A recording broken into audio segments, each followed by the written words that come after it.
మొన్నే చెప్పుకున్నాం, ఇరాన్ 2 రకాల అటాక్స్ చేసింది. ఒకటి 200 వరకు డ్రోన్లు, రెండోసారి 100 వరకు డ్రోన్లు, మొదటిసారి 100కి పైగా మిస్సైళ్ళు, అట్లా కామికాజీ డ్రోన్స్ వాడింది, రెండోసారి 7కు పైగా మిస్సైళ్ళు అది వాడింది అన్నట్టు.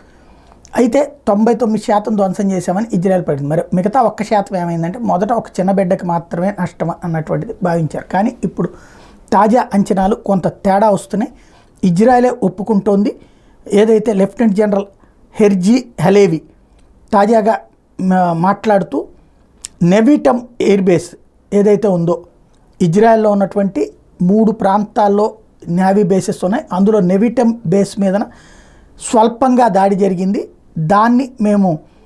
దానివల్ల కొంత విమానాలకి నష్టం జరిగినటువంటి మాట వాస్తవం.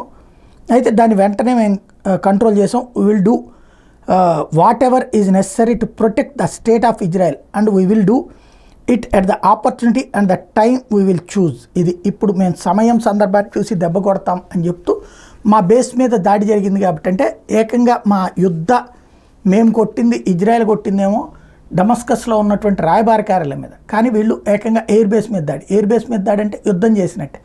కాబట్టి యుద్ధానికి ప్రతీకారం తప్పదని హెచ్చరిస్తోంది ఒకవైపున ఇజ్రాయెల్.